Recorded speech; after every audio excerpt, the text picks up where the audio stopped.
il est beau ce prix.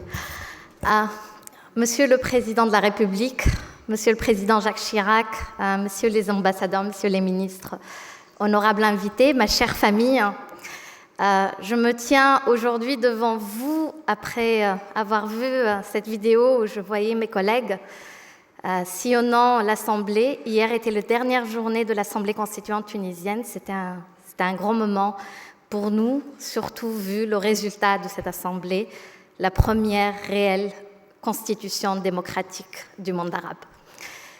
Mon association est une association qui a beaucoup travaillé contre la discrimination tout en ayant beaucoup discriminé dans sa manière de recruter du staff. On ne recrute personne au-dessus de 30 ans, on n'a pas d'égalité des genres vu qu'il y a trop de femmes, et on est trop arrogant, trop insupportable pour certains députés.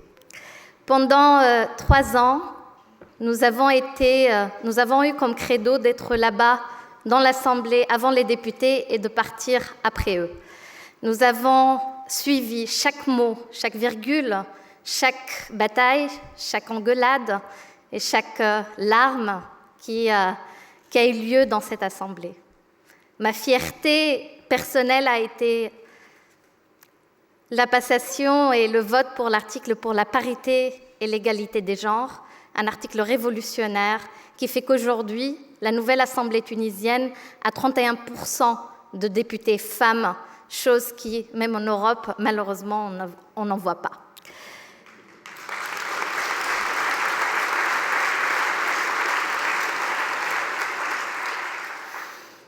Je suis née dans une démocratie au sein d'une dictature. J'ai vécu dans une famille qui croyait en la démocratie.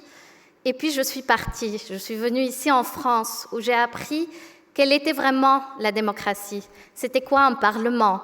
J'étais une grande fan de la chaîne parlementaire. Je dois être parmi les rares personnes qui regardent ça tard le soir.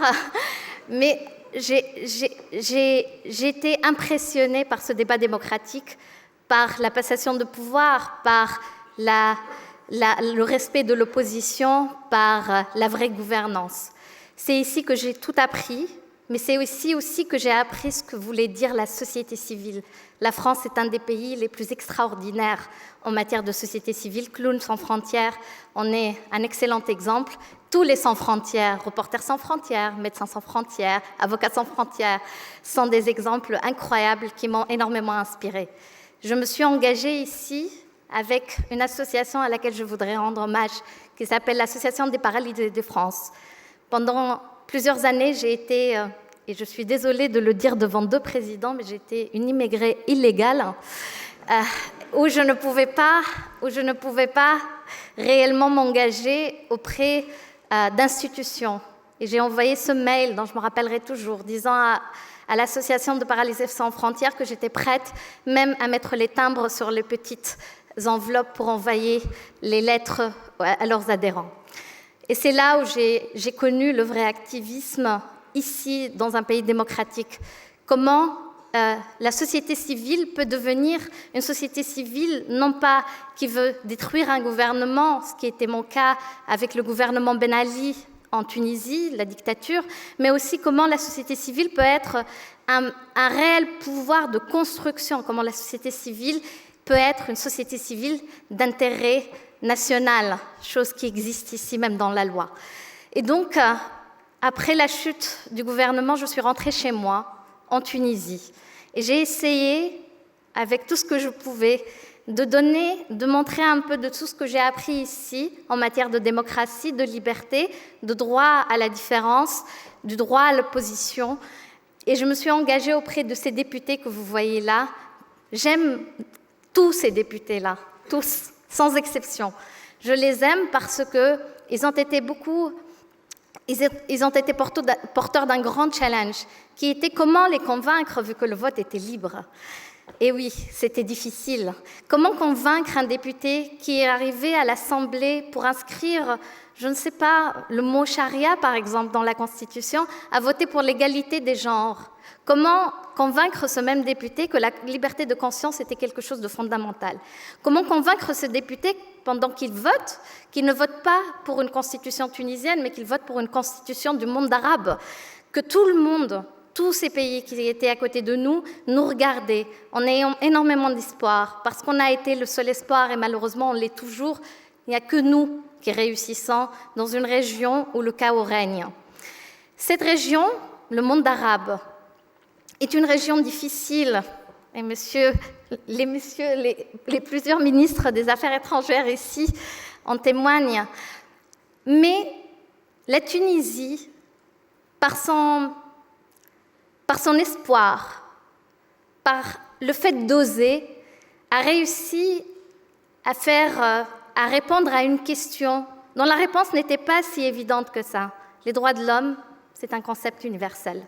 Non, les droits de l'homme, ce n'est pas que pour le Nord, ce n'est pas que pour les pays occidentaux. Les droits de l'homme peuvent exister dans un pays qui est musulman, arabe, mais surtout pauvre. Et c'est ça qui a été l'espoir que la Tunisie a donné. Vous avez tout à l'heure dit le pays des jasmins. Pour moi, la Tunisie a été le pays du gaz lacrymogène, le pays de la pollution, le pays du manque de beaucoup de population à l'eau. C'est ça la Tunisie. Aujourd'hui, peut-être, la Tunisie va devenir le pays du jasmin, et je l'espère, et j'en suis confiante. Pour moi, chers invités et messieurs les présidents, je pense que la France a un devoir envers ce pays qui est en face d'elle. Je pense que de chez nous, on vous regarde en se disant « Mais que vont-ils faire? Comment vont-ils nous soutenir ?» Aujourd'hui, nous n'avons pas vraiment de leçons qui nous manquent sur c'est quoi la démocratie. Nous avons une sérieuse demande de développement. La démocratie en Tunisie ne pourra pas survivre avec la pauvreté qu'il y a. La Tunisie ne pourra pas continuer à inspirer les peuples partout dans le monde avec le manque de moyens qu'on a, les manques de moyens économiques, mais aussi sécuritaires. Aujourd'hui, ce petit pays au nord de l'Afrique a des frontières ouvertes avec la Libye qui est une catastrophe militaire et nous ne pourrons pas résister plus longtemps. Nous avons besoin d'aide et cette aide-là, nous en avons besoin en termes d'aide pour permettre à notre pays d'aller de l'avant. Messieurs les présidents, chers membres du jury, je voulais aussi vous remercier parce que, et vraiment merci beaucoup Emma, merci d'avoir porté ma candidature, qui n'est pas une candidature d'une présidente d'une ONG tunisienne à un prix de la Fondation Chirac seulement.